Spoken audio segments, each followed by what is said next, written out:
son nom a traversé le temps. What a beautiful goal from Pelé! El Rey Pelé! 100 goals for Brazil in World Cup. Pourtant, rares sont ceux qui peuvent se vanter de l'avoir vu jouer aujourd'hui. Pelé, c'est un peu la légende fantasmée du ballon rond. Un monument du passé que les livres d'histoire ont du mal à raconter. 767 buts au total, peut-être 1284. Difficile à dire, mais le Brésilien a été l'une des toutes premières icônes que le football ait jamais connues. La carrière de Pelé est un roman qui a définitivement changé l'image du footballeur à travers le monde.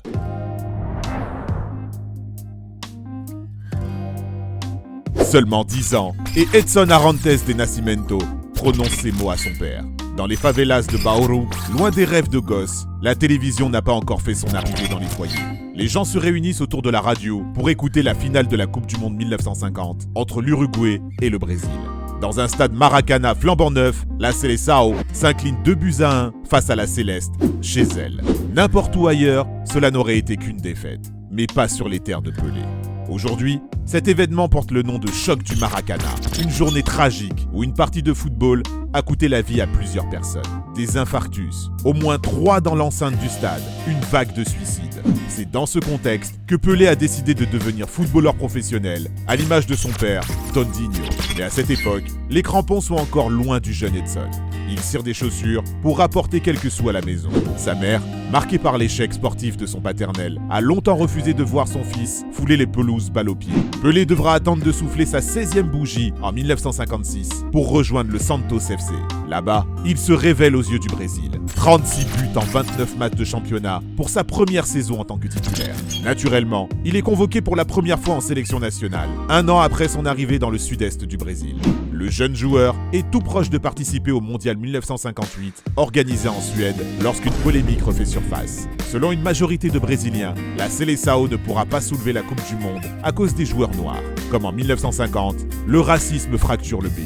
Pelé notamment est pris à partie, mais Vicente Feola, le sélectionneur brésilien, décide tout de même de le convoquer. Il ne le regrettera pas. En demi-finale du tournoi, l'enfant prodige inscrit un triplé face à l'équipe de France, emmené par les légendaires Raymond Kopa et Just Fontaine. Le Brésil affrontera la Suède en finale. Les grands rendez-vous forgent les grandes carrières, et celle de Pelé ne déroge pas à la règle.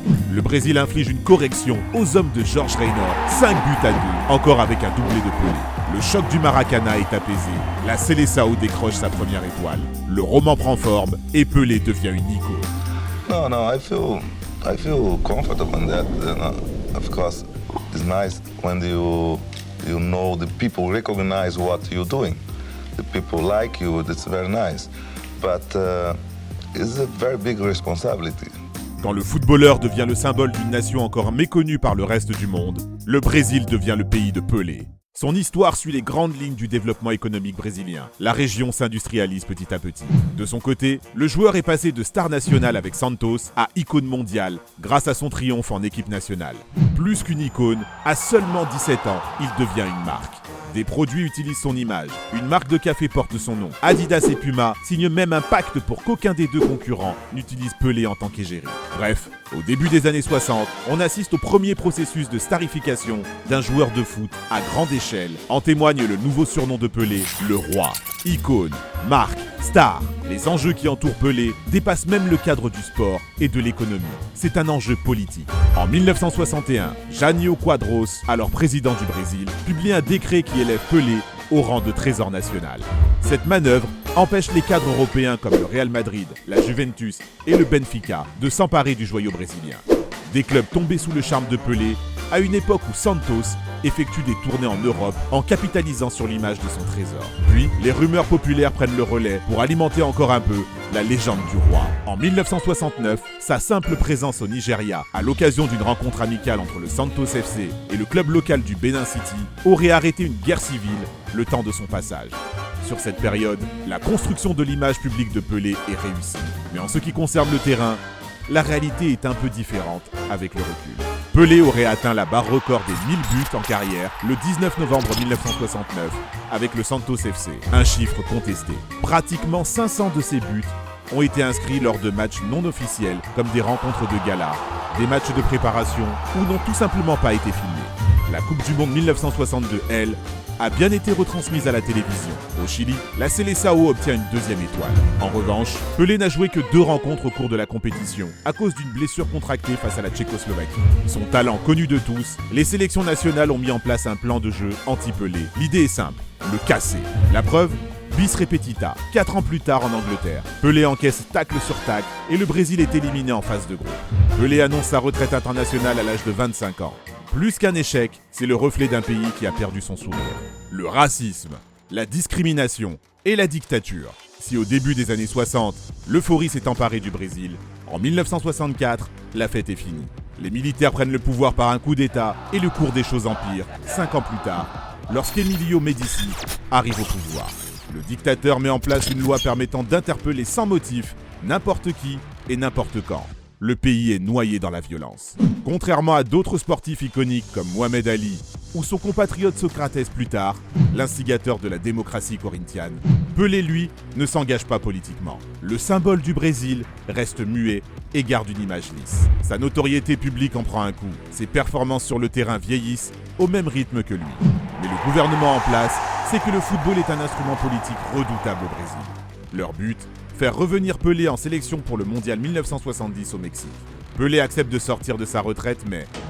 E nem eu escalo o ministério, nem o presidente escala time. Você está vendo que nós nos entendemos muito bem. Le nouveau sélectionneur João Saldanha refuse de céder aux caprices du pouvoir. Malgré tout, cette interview suffit aux yeux de la Fédération brésilienne de football pour évincer Saldanha. Mario Zagallo, l'ancien coéquipier de Pelé en sélection, est choisi pour le remplacer à 2 mois du mondial. Pelé ira au Mexique relever le plus grand défi de sa carrière. Then for me in 70, the World Cup was more important because all country, whole Brazil waited for the championnat. Le Brésil attend, Pelé répond.